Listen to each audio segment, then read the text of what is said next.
अस्सलाम वालेकुम। सरगनी online classes में खुश आमदीद।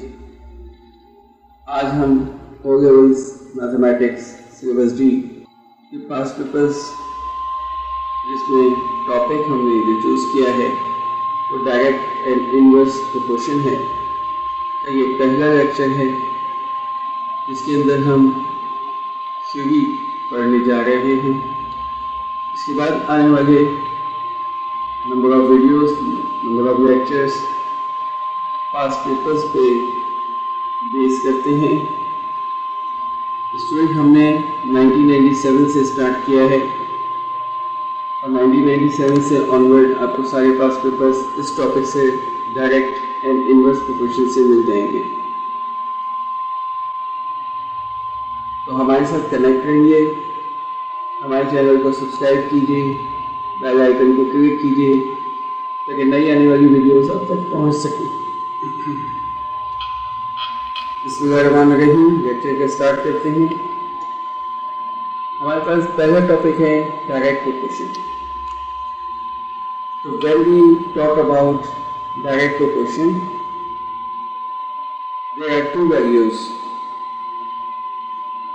3, 4, 5, no, there are only two values in which one is multiple of another। यानी दो वैल्यूज होंगी, दोनों एक दूसरे में मल्टीप्लाई करेंगी और फिर रिजल्ट को जनरेट करेंगी। What is mean that? जब हम बात करते हैं डायरेक्ट प्रोपोर्शन की, तो इसका ये मतलब होता है कि एक वैल्यू दूसरी वैल्यू के साथ डिपेंडेंट है। जब हम डिपेंडेंसी की बात करते हैं तो हम ये कहते हैं कि अगर एक वैल्यू के ऊपर इफेक्ट आया, डिफरेंस आया, या तो वो इंक्रीज हुई या तो वो डिक्रीज हुई, तो दूसरी वैल्यू ऑटोमेटिकली इंक्रीज और डिक्रीज होगी। ये है डिपेंडेंसी। तो दो वैल्यूज की हम बात करते हैं डायरेक्ट प्रोपोर्शन के अंदर, पहली चीज। दूसरी चीज ये कि ये दोनों आपस में मल्टीपल होते हैं एक दूसरे के। एग्जांपल इसकी ये है कि अगर 1 सेंटीमीटर को mm में कन्वर्ट करना हो तो 10 वो नंबर होगा जो मल्टीपल होगा। अगर 10 से आप मल्टीप्लाई 1 को करेंगे तो 1 सेंटीमीटर 10 mm में कन्वर्ट हो जाएगा। तो जो फर्स्ट पॉइंट के अंदर हमने बात की थी कि दो वैल्यूज होंगी, वो दोनों आपस में मल्टीपल होंगे एक दूसरे के, तो ये बात यहाँ पे बहुत अच्छी तरह समझ में आ जाती है कि यहाँ इस एग्जांपल में दो वैल्यूज जो हैं, 1 सेंटीमीटर है और 1 mm है, और 10 वो मल्टीपल है जो सेंटीमीटर को mm में कन्वर्ट कर देता है।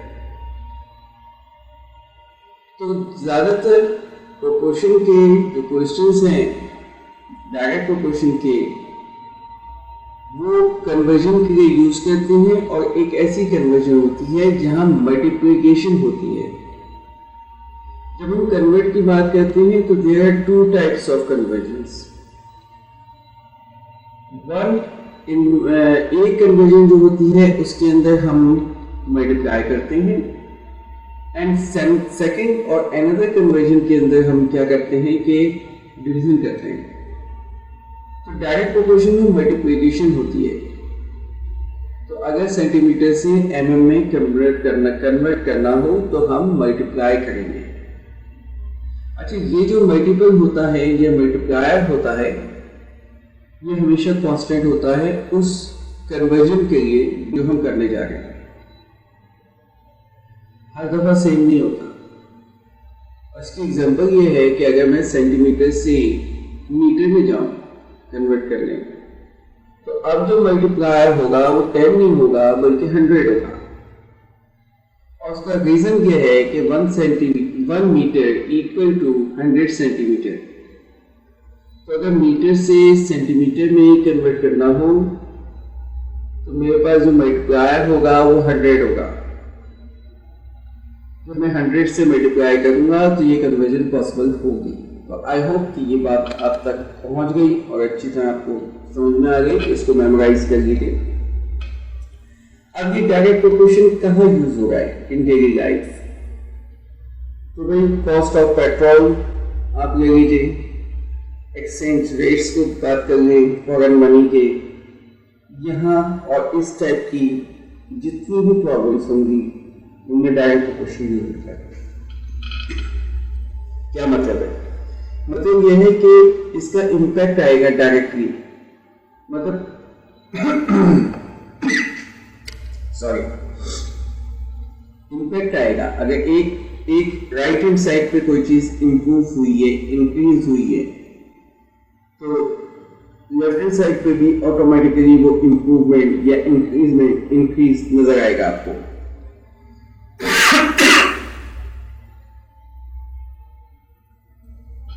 चलिए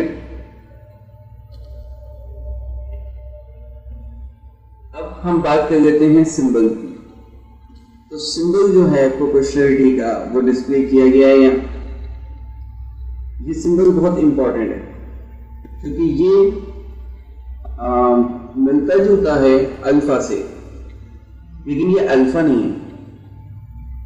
तो अब यहाँ पे टिप एंड ट्रिक ये है कि अगर किसी को ये सिंबल नहीं बनाना आएगा और वो अल्फा लिख देगा या कुछ और बना देगा अपना ही कोई आर्ट, तो CAI हो या कोई भी बोर्ड ऑफ एग्जामिनेशन हो वो इसको अप्रूव नहीं करेगा और हम ये कहेंगे कि वेव हो गए आपके नंबर। तो अगर आप इस चीज़ से बचना चाहते हैं तो इसकी बहुत अच्छी टेक्निक है, और टेक्निक ये है कि वर्ड, MS वर्ड सबके पास होगा, सबके पास कंप्यूटर्स होती हैं, सबके पास वर्ड है इंस्टॉल। आप वर्ड ओपन कर लीजिए, इंसर्ट में जाइए, वहाँ सिंबल्स हैं, सिंबल्स में जाइए, और ये जो सिंबल मैंने डिस्प्ले किया अभी, इसको वहाँ पे डिस्प्ले कीजिए, इंसर्ट कराइए, और उसको 72 टाइम्स या 100 टाइम्स या 200 टाइम्स एनलार्ज कर लीजिए, स्क्रीन पे पूरा आ जाए कंप्लीट बड़ा सा। जब ये डिस्प्ले हो जाए तो अपना फिंगर को लीजिए, अगर आप राइट हैंडेड है तो राइट फिंगर, और अगर लेफ्ट हैंडेड है तो लेफ्ट फिंगर, और उसके ऊपर बार बार ट्रेस आउट कीजिए, उसके ऊपर फिंगर को ट्रेस कीजिए उस पिक्चर फिंगर से। और जब ये 8 to 10 टाइम्स 15 टाइम्स हो जाए, और गौर से उसको देखते रहिए कि किस तरह से आप उसको गौर से देखें और फिंगर को ट्रेस आउट करें। उसके बाद आप पेन से या पेंसिल से पेपर के ऊपर उसको ड्रॉ करने की कोशिश कीजिए। आप ये देखेंगे कुछ ही टाइम में आप उसकी परफेक्ट फिगर बना रहे होंगे। तो ये टिप एंड ट्रिक आपके पास आ गई है। आई होप कि आप इसको इम्प्लीमेंट करेंगे और अपनी इन सिंबल्स को ट्रूली बनाने की कोशिश कामयाब करेंगे, और इन फ्यूचर अपने नंबर्स को और इंक्रीज करेंगे। स्टेटमेंट टी, हम यहाँ पे एक एग्जांपल ले रहे हैं, प्रैक्टिकल एग्जांपल, और ये जो बातें आप बताई जाएंगी ये सॉल्व जब हम करेंगे क्वेश्चंस को, उसमें भी इम्प्लीमेंट कर रहे हैं। तो हम ये कहते हैं statement T is directly proportional to R, can be written using the proportionality symbol. What is mean by? हम ये कहना चाह रहे हैं कि T एक सिंबल है, एक स्टेटमेंट है T that is directly proportional to R। तो मैं T और R को कनेक्ट करना चाहता हूँ, और कनेक्ट करने के लिए वो ये कह रहे हैं कि अगर ये डायरेक्ट प्रोपोर्शनल है तो आप डायरेक्ट प्रोपोर्शनल के सिंबल के साथ इसको कनेक्ट कर दीजिए।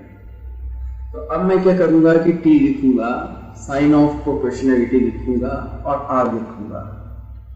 जब कभी भी डायरेक्ट प्रोपोर्शन हो या इनडायरेक्ट प्रोपोर्शन हो, दोनों का साइन ऑफ प्रोपोर्शनलिटी सेम होता है, लेकिन साइन ऑफ प्रोपोर्शनलिटी के बाद यानी राइट हैंड साइड पे जो सिंबल लेटर स्टेटमेंट में आता है उसको लिखने की टेक्निक चेंज हो जाती है। बस यहाँ हम क्या करते हैं, यहाँ हम T सिंबल और R लिख देंगे।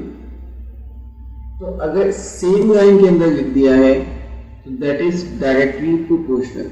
These two figures T and R are directly proportional represented। ठीक है, और जो इनवर्स प्रोपोर्शन है उसमें हम कर देंगे 1/r और सिंबल अपनी जगह वैसे ही रहता है, सिंबल कोई और नहीं होता, यानी सिंबल ऑफ प्रोपोर्शनलिटी सेम रहता है, सिर्फ लिखने की टेक्निक चेंज होती है। तो डायरेक्ट प्रोपोर्शन में हम सेम लाइन में लिख देते हैं। अब स्टूडेंट हमारे पास दूसरा स्टेप क्या होता है? दूसरा स्टेप ये होता है कि हम इस साइन ऑफ प्रोपोर्शनलिटी को यहाँ से रिमूव करते हैं और यहाँ इक्वलिटी लेके आते हैं। ये हमारा सेकंड स्टेप होता है जब हम सॉल्व करते हैं क्वेश्चंस को।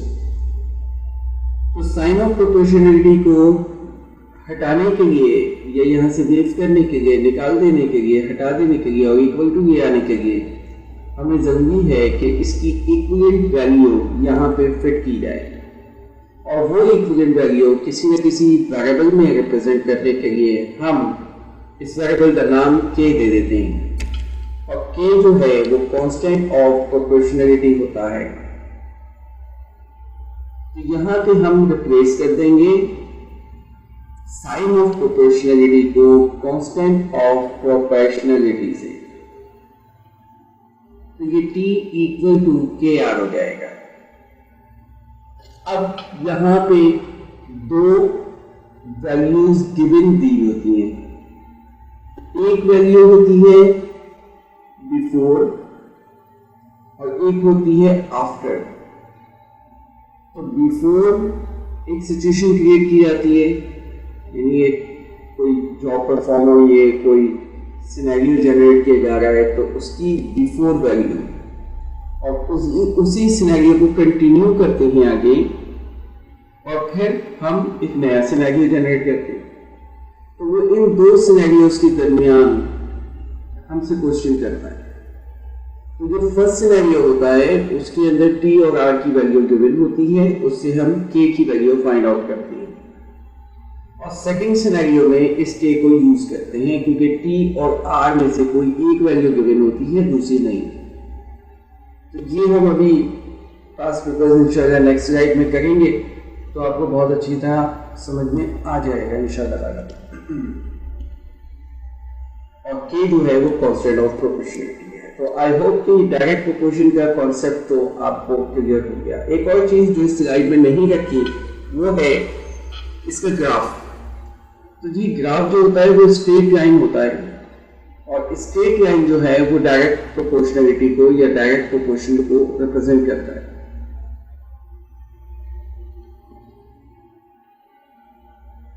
इनवर्स प्रोपोर्शन, इनवर्स प्रोपोर्शन के अंदर भी इसी तरह है कि टू वैल्यूज काउंट होती हैं। इन दोनों वैल्यूज में एक वैल्यू दूसरी के इनवर्सली प्रोपोर्शनल होती है। तो इनवर्सली प्रोपोर्शनल दूसरी वैल्यू पे हो जाने का मतलब क्या है कि अगर राइट हैंड साइड पे कोई वैल्यू इंक्रीज हुई है तो लेफ्ट हैंड साइड पे भी वो वैल्यू डिक्रीज होगी और अगर डिक्रीज हुई है एक साइड पे तो दूसरी साइड पे इंक्रीज होगी। ये बिल्कुल स्टूडेंट उसी तरह है जैसे आप बॉयल्स लॉ पढ़ते हैं और डायरेक्ट प्रोपोर्शन का जो है वो चार्ल्स लॉ है। तो फिजिक्स के अंदर या केमिस्ट्री में चार्ल्स लॉ और बॉयल्स लॉ जो हम पढ़ रहे हैं और उनके ग्राफ्स देख रहे हैं तो वो एक एग्जांपल सेट कर सकते हैं आप। तो इनवर्स प्रोपोर्शन बॉयल्स लॉ की एग्जांपल है, तो बॉयल्स लॉ की जो ग्राफ्स वहां पे पढ़ रहे हैं आप वो तमाम ये तमाम इनवर्स में आ जाएंगे, वो रिप्रेजेंट कर देंगे इनवर्स प्रोपोर्शन को इजीली।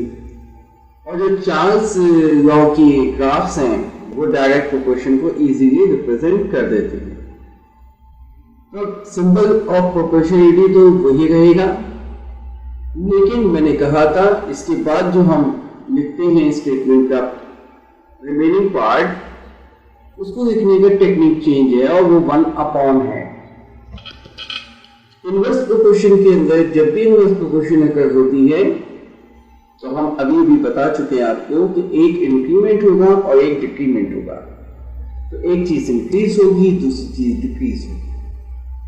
अब ना एक क्वेश्चन ये स्टूडेंट मुझसे करते हैं कि हमें कैसे पता अगर वो इनवर्स लिखे या डायरेक्ट लिखे। तो बेटा जी इनवर्स जो है वो क्वेश्चन में लिखा आएगा। अगर इनवर्स या डायरेक्ट नहीं लिखा है और सिर्फ वो क्या प्रोपोर्शन है तो आप समझ लो वो डायरेक्ट प्रोपोर्शन है। ठीक है, इससे ज्यादा इजी नहीं कर सकते। इनवर्स लिखा हुआ आएगा, मेंशन होगा। तो इनवर्स प्रोपोर्शन जब भी अगर होता है तो एक चीज इंक्रीज होती है और दूसरी चीज डिक्रीज होती है। एग्जाम्पल इसकी ये है कि आपको कहते हैं कि जॉब परफॉर्म करने के लिए आपके पास लेट्स सपोज 10 वर्कर्स चाहिए, और उसी जॉब को के टाइम को रिड्यूस करने के लिए आपको मोर वर्कर्स चाहिए होंगे। तो देखिए टाइम रिड्यूस हुआ, वर्कर्स की इंक्रीज हो गई, वर्कर्स के नंबर्स इंक्रीज हो गए, नंबर ऑफ वर्कर्स। तो अगर 10 वर्कर्स जो हैं वो एक काम परफॉर्म कर रहे थे 5 डेज में, और मैं 10 से वो 20 कर देता हूं, तो 2.5 डेज में वही वर्किंग होगी। जब 10 से 20 हो गए वर्कर्स, तो टाइम जो है वो 5 डेज से 2.5 डे में आ गया। तो एक इंक्रीज हुआ और एक डिक्रीज। जहां वर्कर्स के नंबर्स इंक्रीज हुए तो टाइम ऑफ वर्क रिड्यूस हो गया। यानी completion of task, not time of work, sorry, completion of task reduce हो गया। तो हम ये कहेंगे कि they are inversely proportional to each other. अब यहाँ वही बात है कि मैं एक स्टेटमेंट लिखने की बात कर रहा हूँ, जो कि प्रैक्टिकल बात है कि इस साइन ऑफ प्रोपोर्शनलिटी को हम लिखेंगे कैसे, और उसके बाद का जो एक स्टेटमेंट का पार्ट है, रिमेनिंग पार्ट, वो कैसे लिखेंगे। तो स्टेटमेंट समझ लीजिए, बी एक स्टेटमेंट का स्टेटमेंट मौजूद है, बी और एम दो वेरिएबल्स, दो values, they are inversely proportional to each other. तो बी पहले लिखा हुआ है तो बी फर्स्ट लिखूंगा मैं। तो B inversely proportional, sign of inversely proportional 1/n। तो स्टूडेंट ये इतना इजी है। अब साइन ऑफ प्रोपोर्शनलिटी को हटा देंगे तो हम कहेंगे के, रिप्लेस कर देते हैं और के आ गया। अब इस के को आप इस तरह भी लिख सकते हैं कि बी इक्वल टू के अपॉन एम, और आप ऐसे भी लिख सकते हैं बी इक्वल टू के 1/n। तो यहां पे डिवीजन हो गई है, और डायरेक्ट प्रोपोर्शन में मल्टीप्लिकेशन हो गई। तो एक दूसरे के अपोजिट है दोनों। और यहाँ पे के जो है वो कांस्टेंट ऑफ प्रोपोर्शनलिटी है। तो स्टूडेंट यहाँ पे हम लेक्चर को एंड करेंगे, और आई होप कि आपको ये बातें समझ में आ गई हैं कि हम किस तरह से स्टेप्स लेंगे और ये दोनों टॉपिक्स हैं क्या। हम तब जब भी कोई नया टॉपिक स्टार्ट करेंगे तो आपको उसकी थ्योरी प्रोवाइड करेंगे, और ये थ्योरी बहुत इंपॉर्टेंट होती है। मैं ये चाहूँगा कि अगर आप मेमोराइज कर लें इस थ्योरी को तो बहुत अच्छी बात है, और इसके लिए कोई रेक्टिफिकेशन नहीं होता, मैथमेटिक्स में या साइंस में तो होना ही नहीं चाहिए। तो मैं ये कहूँगा कि आप इस वीडियो को बार बार व्यू करें। अगर आपको वीडियो अच्छी लगी तो लाइक कीजिए। Thank you very much. अपना बहुत ख्याल रखिए। अगले वीडियो में बहुत जल्द मिलेंगे। चैनल को सब्सक्राइब कीजिए अगर अभी तक नहीं किया। बेल आइकन को क्लिक कीजिए ताकि मेरी आने वाली नई वीडियोस आप तक पहुंच सकें। वीडियो जो है तकरीबन डेली बेसिस पे अपलोड की जा रही होती हैं। अपना बहुत ख्याल रखिए। Thank you very much.